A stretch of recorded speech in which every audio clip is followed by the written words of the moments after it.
Hello everyone and welcome back to Oba's Trending Gist. Today we are diving into a fiery exchange that lit up Arise News morning show. We witnessed an intense verbal sparring match between Chieftain Ulasi, a prominent chieftain of the PDP, and the ever-incisive Rufai Oseni. The core of their heated debate revolved around Peter Obi's political past, his performance in the 2023 election, and what his future might hold within the PDP, that is the People's Democratic Party. Chieftain Ulasi attempted to clarify his past criticism of Peter Obi, while Rufai relentlessly pressed him on perceived inconsistencies. The tension was palpable, and the implications for Nigerian politics ahead of 2027 are significant. So let us watch how it all unfolded. So watch this. Mr. Ulasi, I'm happy you're talking about Peter Obi. I remember we had a bet the last time, and empirically I'll prove to you, sir, that I won that bet. I put it to you, I won that bet. You said, this was your words, not mine. That showed me a video. The opinion of those who watched us. No, hang on a minute. Wait, let me finish. Mr. Ulasi. You know what people said? I'm a man of facts. Okay, let me land. Go on. Your words, not mine. Okay, you will resign from the PDP if I can show you videos of you criticizing Peter Obi in the past. In fact, I have too many videos of you criticizing. In fact, it's not only me. Ose Aneni, Chief Aneni's son, also brought out some videos of you criticizing Peter Obi in the past. If you want, maybe you can send your number to your producer to me. Please. Through our producer to me, and I will forward you those videos. But wait, I've not even landed on my question. Yeah, information, please. Yes. Information in all communication. Once I say information, you give me a few seconds. Yes, please. When we had that discussion, I told you that I criticized Peter Obi on one serious occasion when he left PDP and went to Labour Party. I still mentioned it, and you forgot to say that. I mentioned it in our discussion. Mr. Ulasi, the videos of our conversation are there. People will watch and judge. But let me move on to my real question. Anyway, I have a lot of... Let me move on to my real question. You are now saying that this is same Peter Obi that you are saying that if he runs today, he has 30 to 40% of the country. Correct me if I'm wrong, or maybe you said it just now. Maybe I didn't hear well. Or maybe I have to remove anything in my ear. You said it just now, right? That's what I just said, yes. But I want to read a newspaper caption to you, where you said, where you warned the Igbo people leading up to the last election, that voting for Peter Obi in 2023, you said during Akaka that he has no strong political base and will fail woefully in his presidential bid. He said Peter Obi will succeed in securing the Igbo bloc vote from traders. He said this vote will not be enough to make Obi president, and he could set the Igbo voters up for attack for opposition. But the word I want you to underline there is that he will fail woefully.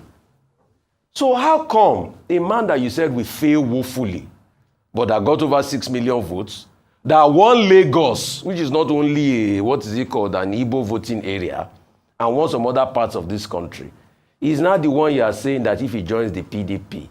And which PDP do you want him to join? This PEM PDP you people claim is finished, that Wike rules now. And you are saying you want to, it's not a political suicide. Don't you people just want to destroy him politically by luring him to the PDP? That's my question for you, sir. Well, this is not a question. It's a lecture you have just delivered. Yes, it's a question. Don't you people want to kill him politically by saying he should come? Excuse me. You see, you're becoming violent also in your speech. Why don't you ask a question, you make a clarification, you allow me to make a comment? This is exactly what you did in the last interview. Your views must not always prevail. I have a reason as the person you're questioning to give my views. And my views might not always be correct. That's why I'm a human person. What I said in that interview you're making reference to is that Igbo votes alone will not make Peter Obi president. And I would not have to make a presentation as if an Igbo man running for president. He's running for president from an Igbo extraction. That was the explanation I was trying to make in that interview. And anybody who comes out to run for presidency of this country does not come out telling us I'm a Yoruba man, I'm an Igbo man, I'm a Fulani man, calling for his people's vote. That will come in situ. So that is the explanation in that interview you are making reference to.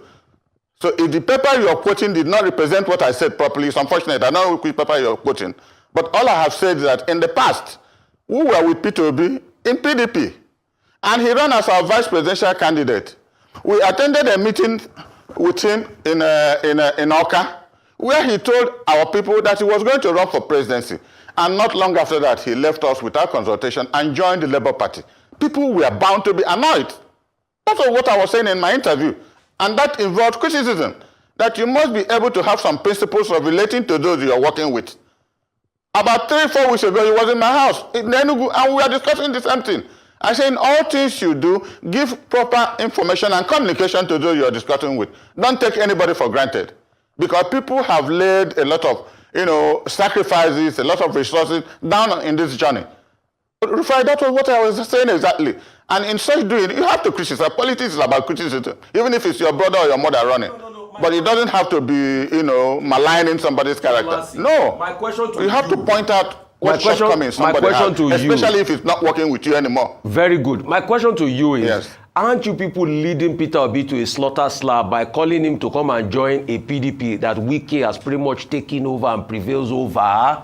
That's my question to you. Aren't you people deliberately leading him to a slaughter slab? Well, yes, I'm coming to that. I'm coming to that. You see, when you make a statement that Wike has taken over PDP, he hasn't taken me over. He's my friend. I have serious disagreements with him when we don't agree.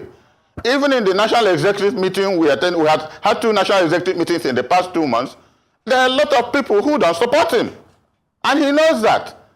There are a lot of people, the national chairman doesn't support him. He might be friendly with some of us, but the national chairman hasn't left his seat as national chairman of PDP to go running after Wike. Wike wants to be in control, but I had told him, you cannot be working for an APC government and try to tell us what we do in PDP. One will have courage to tell a friend that one. It does not stop him from doing what he wants to do. And until we have a convention, what we're having in November is what we call mini convention. There will be no election. There will be no offices sought for, so that we don't create any problems before our major convention next year to bring out a presidential candidate. It is only when next year comes, because Wike had already said that he will support Tinubu in 2027. He will remember the futility of that statement when the convention comes next year, and we want to bring out a candidate and he interferes. Chief. Then you will see that what I'm telling you exactly is correct. Chief. What an exchange. That was a masterclass in political grilling and strategic deflection. Let us break down the key points from that conversation. Right from the start, Rufai brought up a past bet where Chief Dan Ulasi had allegedly promised to resign from the PDP if Rufai could show evidence of, rather video of him criticizing Peter Obi. Rufai asserted that he had won his bet, claiming he had empirical evidence. Chief Ulasi, on his part, tried to clarify that his earlier remarks about Peter Obi were largely based on the sentiment of those who watched him, and they attributed his criticism to the specific instance when Peter Obi left PDP to join the Labour Party. He stressed that his issue was not with Peter Obi as a person, but with his departure from the party without proper consultation. However, Rufai was unrelenting. He dismissed Ulasi's explanation, insisting on being a man of fact, and even offered to send videos, including those from Chief Anene's son, documenting Ulasi's past critique of Peter Obi. The conversation then pivoted to Ulasi's current assessment of Peter Obi's political strength, where he reportedly suggested that Obi now commands 30 to 40% of the country. Rufai sharply contrasted this with a newspaper caption where Ulasi was quoted prior to 2023 election as saying Peter Obi had no strong political base and would fail woefully in his presidential bid, and that the Igbo bloc vote alone would not be sufficient. Rufai passionately highlighted Peter Obi's actual performance in 2023, where he garnered over 6 million votes and notably won states like Lagos, which is not solely an Igbo voting area. This set the stage for Rufai's final pointed question: was calling Peter Obi back to PDP, especially a PDP that Rufai suggested Wike now rules or prevail over, akin to leading him to a political slaughter slab? Chief Ulasi pushed back, stating that Rufai's questioning was becoming violent and that he was making a lecture rather than asking a question. He reiterated that his past criticism was about Peter Obi leaving PDP, not about maligning his character.